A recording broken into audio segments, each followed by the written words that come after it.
Concave mirror को यहाँ पे प्लेस करते हैं तो यहाँ पे एफ फोकस को डिनोट किया गया है और सी सेंटर ऑफ कर्वेचर को। जैसे ही हम इंफिनिटी पे किसी ऑब्जेक्ट को रखते हैं तो हम देखते हैं कि जो स्क्रीन वाइट आपको दिखाई दे रही है यानी कि और एफ के बीच में जो है यानी कि फोकस के ऊपर जो है वो हमें हमारी इमेज दिखाई देती है। डार्क रूम में अगर हम देखते हैं तो देखिए आपको यहाँ दिखाई दे रही होगी एरो के साथ जो शो किया गया है कि अगर इंफिनिटी पे कोई भी ऑब्जेक्ट रखा है तो उसकी जो इमेज फॉर्म होगी वो बनेगी फोकस पर।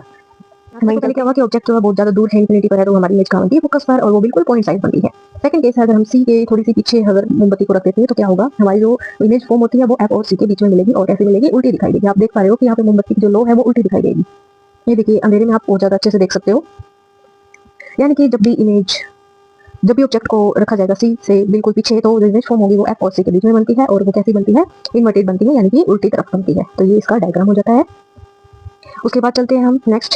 जब ऑब्जेक्ट एकदम सेंटर ऑफ कर्वेचर के ऊपर होगा तो हमारे पास जो इमेज फॉर्म होगी वो हमें कहाँ पर मिलेगी वो सी पर ही मिलने वाली है और सेम साइज की होगी जितनी हमारी मोमबत्ती का जो फ्लेम है वो होगी यानी कि बिल्कुल सेम ही साइज की हमें मिलने वाली है लेकिन वो कैसी होगी इन्वर्टेड होगी उल्टी आपको दिखाई दे रही होगी। यानी कि जब भी हम ऑब्जेक्ट को सेंटर ऑफ कर्वेचर पर रखते हैं तो हमारे पास इमेज कैसी फॉर्म होती है इन्वर्टेड और बिल्कुल सेम साइज की होगी जितनी की हमारे पास हमारी कैंडल है।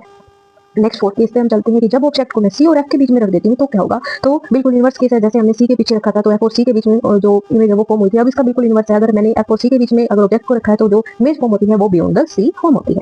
ये देखिए यहाँ पे देखोगे तो ये जो फ्लेम है वो और ज्यादा लार्ज होती जा रही है और इन्वर्टेड भी रह रही है। ठीक है तो ये सारे यहाँ पे बोले गए हैं कैरेक्टरिस्टिक क्या क्या होंगे एफ और सी के बीच में हुआ तो सी से पीछे जो है वो हमारी इमेज फॉर्म होती है। नेक्स्ट चलते हैं अगर फोकस पे हुआ तो क्या बनने वाला है। अगर हमारी ऑब्जेक्ट अगर फोकस पे है यानी कैंडल को हमने फोकस पर रख दिया तो जो इमेज फॉर्म होगी वो इतनी ज्यादा दूर बनेगी मतलब एट अप्रोक्स इंफिनिटी हम मान के चलते हैं कि हम उसको ऑब्जर्व नहीं कर सकते और बहुत ज्यादा हाईली क्या बनेगी वो लार्ज बनेगी यानी कि हाईली लार्ज बन जाती है मैग्नीफाई हो जाती है वो बिल्कुल। डार्क रूम के अंदर अगर आप देखोगे तो ये देखो ये दिखाई देती है इंफिनिटी क्यों बोला गया क्योंकि हमने जो डिस्टेंस लिया है उसके कंपेरिजन में बहुत ज्यादा लार्ज है। तो जब एफ पे इमेज बनती है तो कहाँ बनेगी हमारी इंफिनिटी के ऊपर।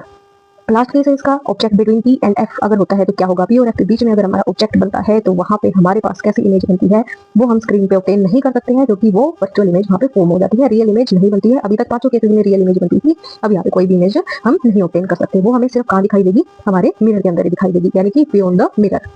ठीक है तो ये था इतना।